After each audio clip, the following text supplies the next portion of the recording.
Hi guys, good morning, good afternoon, good evening, and what's up, everybody? I hope you're doing well. I hope that everything is okay. I hope that God has taken good care of your lives and that you're doing good. I hope that you are safe from wherever you are. Please take care. Be the judge of yourself. Make sure you are safe. Make sure you are doing well, both mentally, spiritually, and even psychologically. Welcome and welcome back to my YouTube channel. If you haven't subscribed, what are you waiting for? Hit that subscription button, hit that notification bell so that anytime I get to upload any video, YouTube will automatically notify you. To my returning subscribers, thank you so much for tuning in. Thank you so much for coming back. Thank you so much for the love and the support that you keep showing on my videos. I'm grateful. I'm humbled. My good name is Victoria Mima, a Kenyan working in Saudi Arabia, and this is my YouTube channel. The only way that you can support me is by you subscribing to this channel. For those watching me, I've realized that a lot of people, you are watching me and you haven't subscribed. Please take 1 minute or two, hit the subscribe button and hit the notification bell so that in case I upload a video, YouTube will automatically notify you. To my returning subscribers, thank you and thank you so much for always coming back. To my new subscribers, feel at home, feel appreciated. This is a home of positivity and we are saying that giving up will never our last option. Ladies and gentlemen, a lot has been happening. I know a lot has happening back home. A lot has happening in Kenya. One thing that I'm proud of is that God is raising fearless people. People who can speak whatever they think, so long as they are not hawakosei mtu, so long as they are not stepping on anybody's feet, that people are free to just like speak up and express themselves. That is just amazing. I'm holding my camera with my hand, so forgive me kama mta notice in a shake. So guys, that is an amazing spirit. I pray that that spirit will never leave us, that we will have that spirit to fight for which that we believe that it is ours, and that spirit will stay in us for the rest of our lives. But even as much is happening, I want us to focus on one thing currently. And I want to post to you guys one mega question. I don't know from which perspective you will answer me this question, but I pray that you give me your honest opinion down there at the comment section. My question is, do you believe that one day police brutality will ever end in the Republic of Kenya? Do you believe? No, like let us just talk. Give me your honest opinion, answers down there in the comment section. Because I'm really trying to figure out what is wrong with our policemen. I can't even get answers. I cannot get answers. And for those who have been following this channel since I started, last year when we had a serious demonstrations with the opposition side in Kenya, the police were very, very harsh.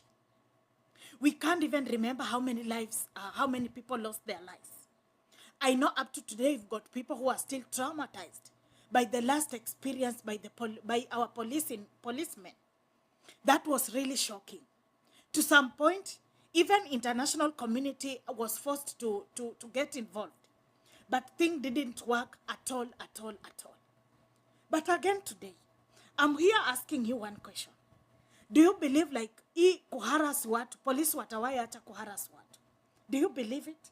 Because today, if you could ask me, Victoria, do you think that one day police brutality will stop in Kenya? I will tell you no. Not soon. I don't know when. But again, I don't think if police brutality can really come to an end in Kenya. I've been watching a very, very bad clip. Somebody's son, 7 years old, in Rongai, Kenya, Nairobi. That small boy was shot 6 live bullets by the police. 6. And then you wonder, like, where's the humanity? How can you do that? A kid who was not even protesting. A kid maybe, unajua watoto wakiona watu wamejaa kwa barabara wanafanya kitu, mtoto atakuwa zile za, ebu nichungulie. Maybe that boy came out innocently, not knowing that maybe that was the last day of him seeing her parents here on earth. What a sad day. What inhuman some police are. But do you think such acts can come to an end? Because I can bet you one thing. Even go on X space. Go even on Instagram. Go visit the pages of even celebrities. There is this policeman that has been being noticed since last year in protest. with the same clothing. Like this man, like he shoots, like he's just like shooting live bullets to people anyhowly. And no one is arresting him. No one is asking him. The guy is still free up to today. Up to now, celebrities are like, mnamaanisha hata kuna mtu anaonanga huyu jamaa akifanya hizi vitu. They are seeing. Even the people in power, they are seeing. They are aware of what is happening. That is why I told you, if you could ask me if police brutality will ever come to an end in Kenya, I'll tell you no. Because the stories, the scenes, scenarios we are watching, it is disappointing. It is shaking. I can tell you for sure, if you could watch that clip whereby that 6 years old boy was shot 6 times with live bullets, I was not able to hold my tears. Because I was like, this is just an innocent boy who was like, maybe mama watu wameja kwa nchi, hebu niende nichogolie. Not knowing that maybe that was his last breath. Why do you think police brutality cannot end in Kenya?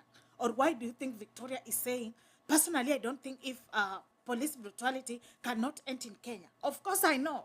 We have even 20% of policemen who are really good.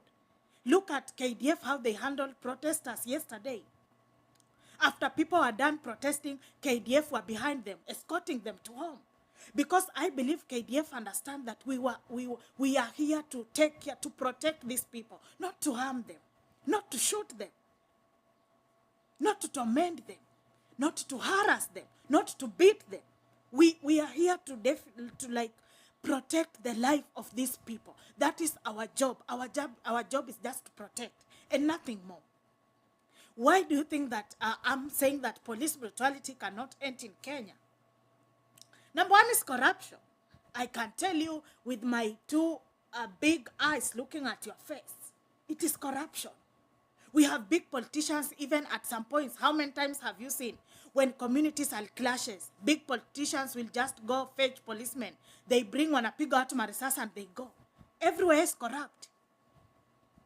It is corruption because this policeman, like the policeman who has been trending, if that person shot more than 3 known people, why is it difficult for these people for this policeman to be arrested, arraigned in court? Why is it difficult?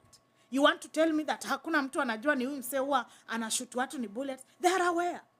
But because of corruption, no one is talking about them. So policeman is like, let me do what I can do. Because by the end of the day, who wanna ask me? Nobody. Nobody will ask me. No one will question me. Hakuna mtu ataniuliza kwa nini ulipigana mabunduki. No one will ask. No one will bother even to ask me. So these men feel like we can do what we can. Because by the end of the day, we are unquestionable. Nobody will question us. Number 2 is bribery. Hongo. The policemen you are seeing, they are used with, they get their salaries plus hongo. Mpaka, I feel like people are used to this policemen, like, wacha nifanye tu makosa niende, sintampea kitu, nitamtolea kitu ya mkono, alafu by the end of the day, the man will leave me alone. So even those police officers that are shooting people, my spirit is telling me, maybe even other Kenyans are like, wacha tuende tu maandamano. Sini huyu polisi fulani huwa tunampea kitu pale, haizi tufanya kitu mbaya. Maybe they think that every day is Wednesday. Maybe wanafikiana hawajui kama leo polisi wamechange perspective. They end up shooting their lives. Bribery is the main cause of all these evil things we are seeing. Ati mtu akikosa, haifai apelekwe kwa koti, inafaa afanyiwe 1, 2, 3 behind the test, and that is all. Number 3, maybe there is no one has ever like brought to book. You know, there is something that I know is that at times you can just use one person to set example to the others. Like, for example, the current police officer who is trending, just like shooting people anyhowly. Imagine if this person can be arrested and arraigned to court. Some people will be afraid. Some policemen will be afraid. Watakuwa zile za, I saw so and so being arraigned in court. I can't dare shoot anybody. I can't dare. So basically, there is no one whom they are looking up to. Everything is just normal. Whether you shoot, whether you let them go, I'll still be a policeman. I will be paid. Whether I shoot or not, I'll be paid. So the fact that nobody has been ever like brought to book, it gives them iyo jeuri. They are like, we can just do anything. Kwa sababu by the end of the day, nana ataniuliza. The third reason as to why, and this might be maybe the cause, some of these policemen are even depressed. Because honestly, if you could go and check the pictures of those policemen that are shooting people, you can just look at their face and tell this man is just depressed. Maybe because of frustrations, maybe because of working conditions and everything. Because remember, even last week we were told that some of our policemen were leaving the country to Haiti. And there is that photo that has been trending whereby that policeman was trying to just say a word of a prayer. And that man broke down, you know, with a lot of corruption in that ministry. We all know that. Maybe wanafanya hivyo. But the question is, hata kama uko depressed, ama hata kama unapitia mambo ngumu kwa life, why shoot somebody? Why shoot a kid? Why? What will you get after you've shooted somebody? What will you get? Who will pay you?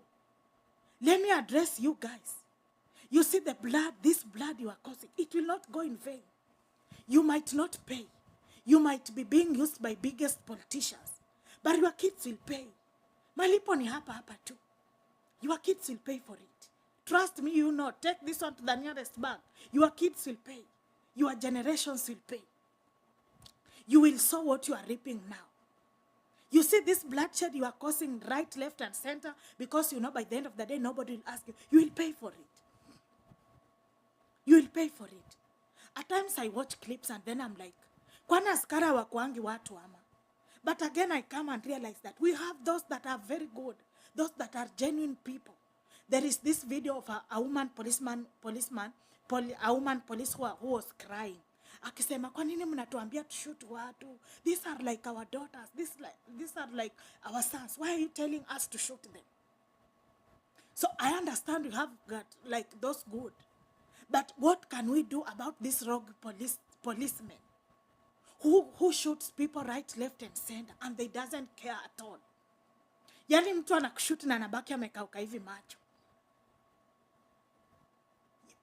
Tomorrow is never promised. I usually tell people, don't use your work, don't use your level of work to mistreat people. Life is something else. One day, in one way or the other, you will need the help of that person. Please take care even at your job place. Be human. The kids you are seeing on the streets are your brothers, sisters, cousins, and nieces. Some of them, it is just like they're angry. Handle them with care like your brothers and sisters. Stop killing people. This blood, let me tell you, siku ya kuhukumiwa Mungu atakuwa anakuuliza ati nani alikutuma ushuti mtu akufe. Mungu atakuwa na deal na wewe personal. God will deal with you personal. God will never bother who sent you to go and shoot those people. No, God will just deal with you personal. And by the way, this habit must stop. We are past that. Be kind enough to your neighbor. It doesn't cost you anything to just be kind. So after shooting people, seeing their blood flow like water, what do you get? We must change for the better part of our country, Kenya. And from me, guys, I wish to see you in my next video. Bye-bye.